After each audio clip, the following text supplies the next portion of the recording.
BNP সরকার দায়িত্ব নিয়েছে, এখনো কিন্তু খুব 1 মাসও হয়নি, 20 দিনও হয়নি, কিন্তু এরই মধ্যে নানা আলোচনা এবং এদের নানা কর্মকাণ্ড দেখে অনেকে বলতে শুরু করেছেন যে সকালটা কেমন যাচ্ছে সেটা দেখতে হবে।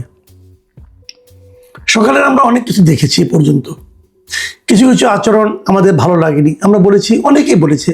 আবার কিছু কিছু আচরণ কারো ভালো লেগেছে, কারো ভালো লাগেনি, আবার কিছু আচরণ সবারই ভালো লেগেছে। আজকে আমি কয়েকটা পয়েন্ট নিয়ে কথা বলবো যে আসলে সরকার নমুনাটা আমরা কেমন দেখছি। আমি তারেক রহমানকে দেখে সত্যি কথা বলতে গিয়ে আমি স্বীকার করতে চাই এবং আমি স্বীকার করব যে তারেক রহমানের কর্মকাণ্ড কিন্তু আমার পছন্দ হচ্ছে। মানে উনি নিজে যা করছেন একটার সঙ্গে একটা তুলনা করে আমার মনে হচ্ছে যে না, বোধ করি দেশে একজন যোগ্য লোকের হাতে পড়েছে। কিন্তু তার টিম নিয়ে আমার একটু আনহ্যাপিনেস আছে, তার টিম যা করছে সেটা বুঝতে পারছি না। তারেক রহমানের আগের যে ঘটনাগুলো, কয়েকটা ঘটনা আমরা দেখেছি যে উনি সরকারি গাড়ি নিচ্ছেন না, তেল এবং ড্রাইভারের খরচ উনি বহন করছেন, এগুলো খুবই ইতিবাচক। আবার ওখানে দুঃখ ছিল আমার যে ওনার মতো এরকম একটা ইতিবাচক সিদ্ধান্ত উনি নিলেন, সেটা ওনার মন্ত্রিসভার খুব বেশি লোক কিন্তু এটা ফলো করলো না। এটা আমার জন্য একটু বেদনা দিয়েছে আর কি। যা হোক, আমি একটু হতাশা হয়েছি এই কারণে যে উনি যা করতে চাচ্ছেন তাকে উনি করতে পারবেন কিনা বুঝতে পারছি না। উনি দুর্নীতির বিরুদ্ধে যেরকম একদম কঠোর একটা ব্যবস্থা নিয়েছিলেন যে দুর্নীতির গলা টিপে ধরবেন, এবং আমি নিজেও মনে করি এদেশের উন্নয়নের পথে যতগুলি বাধা আছে তার মধ্যে সবচেয়ে বড় বাধা হচ্ছে দুর্নীতি। কিন্তু সেই দুর্নীতির ব্যাপারে ওনার যারা মন্ত্রী আছেন তারা কি ওনার সঙ্গে ওনার যে মনোভাব সেই মনোভাবকে ফলো করতে পারছেন? এটা নিয়েও কিন্তু আমার একটু দ্বিধা আছে।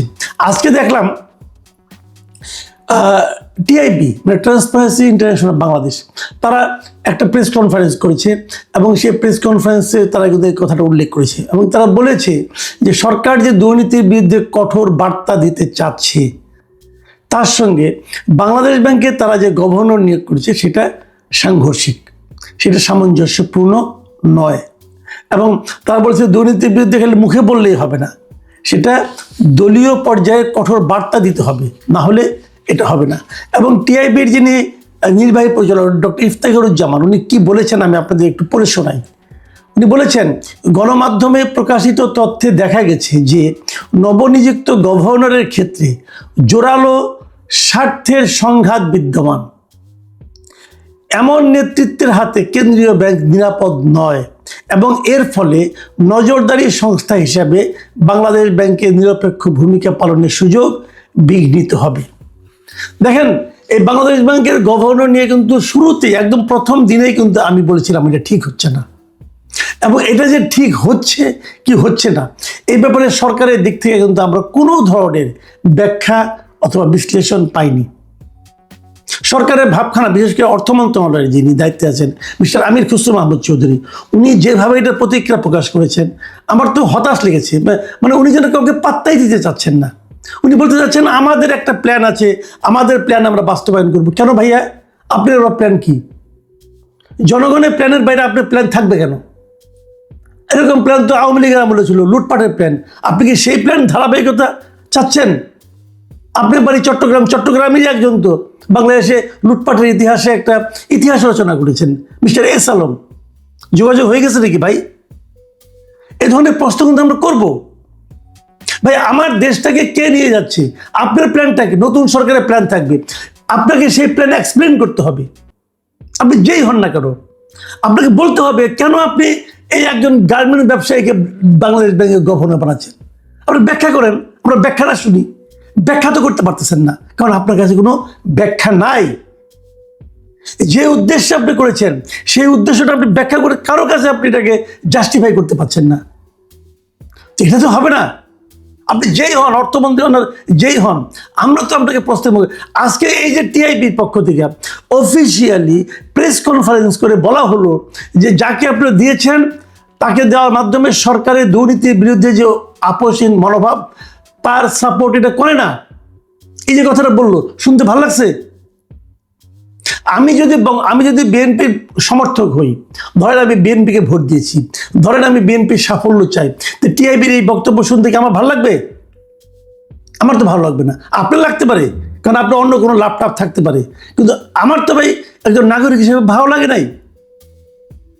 আমরা তো 15 দিনের মাথায় এসে নিয়ে এই ধরনের বিতর্কিত কর্মকাণ্ড হোক, এটা তো ভাই আমরা চাইবো না। আমি বিএনপির যারা নাকি শীর্ষ নেতৃবৃন্দ আছেন তাদের কাছে বলবো, ভাই এমন কিছু প্লিজ করবেন না যে জিনিসটা আপনারা ব্যাখ্যা করতে পারবেন না। আর যদি এটা নিয়ে প্রশ্ন ওঠে, আপনাদের দায়িত্ব হবে সেটা আপনারা কেন করছেন সেই জিনিসটা জনগণের সামনে এক্সপ্লেইন করা। আপনারা ব্যাখ্যা করে প্রমাণ করেন যে আপনারা ভালো কাজ করেছেন। এই যে এত প্রশ্ন উঠছে, আপনারা কি মনে করছেন প্রশ্ন উত্তর দিবেন না আর আপনার হয়ে যাবে? এত স্বরাষ্ট্র আপনি পান নাই, ভোটে পাশ করেছেন, 2/3 আসন পেয়েছেন, তার মানে এই না আপনাদের কোনো কথা নিয়ে আমরা প্রশ্ন করতে পারবো না। আপনাদের যে শীর্ষ নেতা তার দিকে খেয়াল করেন, দেখেন ওই ভদ্রলোক কি করতেছে, তাকানোর দিকে। নিজেরা তো একটা গাড়ির মায়া ছাড়তে পারেন নাই, বড় বড় কথা বলেন, এটা চলবে না। দেখেন আমি এই টিআইবির যিনি নির্বাহী পরিচালক আছেন ডক্টর ইফতেখারুজ্জামান, তার আরেকটা বক্তব্য আমি আপনাদেরকে আরেকটা কোট আপ করছি আপনাকে। তিনি বলেছেন, তিনি আশঙ্কা প্রকাশ করে বলেছেন যে এই ধরনের নিয়োগের মাধ্যমে বিতর্কিত ব্যবসায়ী গোষ্ঠী বা অর্থ পাচারকারী শীর্ষ ব্যক্তিরা পুনরায় কর্তৃত্ব ফিরে পাওয়ার সুযোগ পেতে পারে, যা রাষ্ট্রের জন্য কোনোভাবে কল্যাণকর হবে না। এই কথার কি জবাব দিবেন? আমি জনাব তারেক রহমানকে অনুরোধ করব, এই বিষয়ে আপনি হস্তক্ষেপ করুন, জরুরি ভিত্তিতে করুন, পরে কিন্তু আর সময় থাকবে না। আমি আরেকটা ঘটনা বলবো আজকে, সেটাও একটা প্রেস কনফারেন্সের বক্তব্য। সেই বক্তব্য দিয়েছেন প্রধান বিরোধী দল জামায়াতে ইসলামী। জামায়াতে ইসলামী বলেছেন যে ইলেকশনের যে ইঞ্জিনিয়ারিং হয়েছে, এটা উনি দুটো ঘটনার কথা বলেছেন এবং বলেছেন এই দুজন উপদেষ্টাকে, সাবেক দুজন উপদেষ্টাকে জিজ্ঞাসাবাদ করতে হবে। এই দুই উপদেষ্টা কে কে? একজন সৈয়দ রিজওয়ানা হাসান আর একজন হলো খলিলুর রহমান।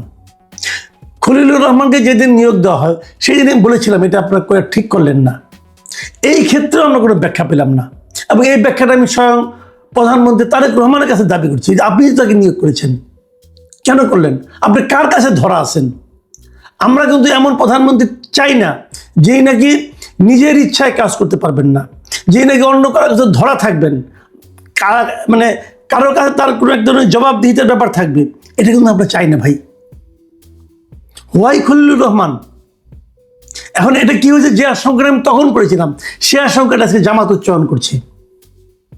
জামাত বলছে যে ওই ইলেকশন, ওই তত্ত্বাবধায়ক সরকার যে নিরপেক্ষ ছিল না, তারা এই অভিযোগ করছে দুটো ঘটনা দিয়ে। একটা খলিলুর রহমানকে এখানে পররাষ্ট্রমন্ত্রী বানানো, আর দ্বিতীয়টা তারা বলছে যে সৈয়দ রিজওয়ানা হাসান, উনি আজকে ওনার একটা ইন্টারভিউ প্রচারিত হয়েছিল, সেই ইন্টারভিউ উনি যে কথাগুলি বলেছেন সেই কথার প্রেক্ষিতে উনি এই জামাতের যে নায়েবে আমির আছেন তাহের সাহেব, উনি একটা মন্তব্য করেছেন এবং উনি বলেছেন যে উনি নিজেই স্বীকার করেছেন যে ওনারা জামাতকে আসতে দেননি।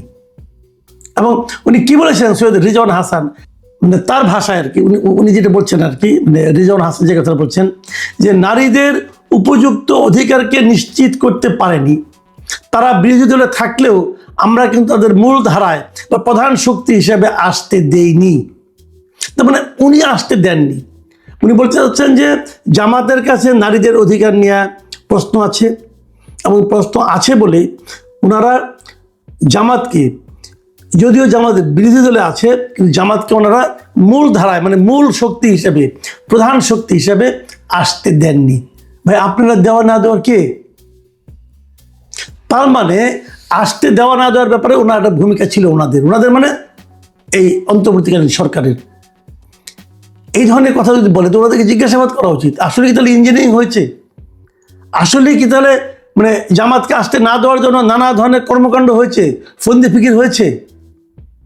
ভাই এটা তো কোনো কথা হলো না। আবার তাদের একজনকে আইনে আপনি যখন উপদেষ্টা বানালেন তখন তো অনেকে সন্দেহ করতেই পারে, তাহলে আপনারা জানতেন এই ষড়যন্ত্রের ব্যাপারটা, এই ইঞ্জিনিয়ারিংয়ের ব্যাপারটা আপনিও জানতেন, এবং তারই পুরস্কার স্বরূপ ওনাকে নিয়ে আসছেন। জামাত তখন এটাও বলছে যে লন্ডনে আপনাদের সঙ্গে এই আন্ডারস্ট্যান্ডিং হয়েছিল। আমার কথা হলো এমন কাজ কেন করবেন যে কাজ করলে প্রশ্ন উঠবে। দেখেন আপনার প্রধান বিরোধী দল যেটা আছে, যারা আছে, তারা যখন এই প্রশ্নগুলি উঠায় তখন কিন্তু এই প্রশ্নগুলিকে আপনি উড়িয়ে যেতে পারবেন না, আপনাকে এটা এক্সপ্লেন করতে হবে। কেবল তাই নয়, নির্বাচনটা যে সঠিক হয়েছে, অবাধ হয়েছে, সুষ্ঠু হয়েছে, সেটা আপনাকে প্রমাণ করার জন্য জামাতের যে দাবি, এই দাবিকে আপনাকে গুরুত্ব দিতে হবে। কতটুকু পারবেন আমি জানি না, কিন্তু আমি মনে করি যে আপনারা একটা ভিন্ন ধরনের শাসন কায়েম করার চেষ্টা করছেন। আমি মানে যেমন আজকে যে ঘটনাটা ঘটলো, আজকে তো খুব ইন্টারেস্টিং একটা ঘটনা ঘটছে। সরকার একটা প্রজ্ঞাপন জারি করেছে, এই যে আমাদের প্রধানমন্ত্রী অথবা সরকার প্রধান যখন বিদেশে যান, বিদেশ থেকে আসেন, তখন আমরা দেখি কি যে এয়ারপোর্টে সব মন্ত্রীরা লাইন ধরে দাঁড়ায় থাকে, উনি সবার মাঝখান দিয়ে হেঁটে হেঁটে যান, আবার ফেরার সময় সবগুলি দাঁড়ায় থাকে, সবাই হেঁটে হেঁটে আসে। মানে সকল মন্ত্রীদের পৃথিবীর সবচেয়ে কঠিন কাজ হলো, সবচেয়ে গুরুত্বপূর্ণ কাজ হলো যে প্রধানমন্ত্রীকে বিদায় দেওয়া এবং তাকে স্বাগত জানানো। নতুন প্রধানমন্ত্রী বলছেন এগুলি চলবে না, মাত্র 4 জন লোক যেতে পারবে, অনলি 4। এবং তারা কে কে? জাতীয় সংসদের চিফ হুইপ, মন্ত্রী পরিষদের সচিব, প্রধানমন্ত্রীর মুখ্য সচিব এবং একজন জ্যেষ্ঠতম মন্ত্রী, মানে সবচেয়ে সিনিয়র মন্ত্রীদের মধ্যে একজন মন্ত্রী। এই 4 জন থাকবেন, আর কেউ না। অবশ্যই এটা ইতিবাচক দিক। আমি মনে করি যে ওনার যে মন মানসিকতা ডিফারেন্ট টাইপের, সেটা উনি প্রমাণ রেখেছেন। তো আপনি এদিকে যখন প্রমাণ রাখছেন, তখন যে সমস্ত প্রশ্ন উঠছে, সেই প্রশ্নগুলির জবাব দেওয়াটাও কিন্তু আপনার দায়িত্বের মধ্যে পড়ে।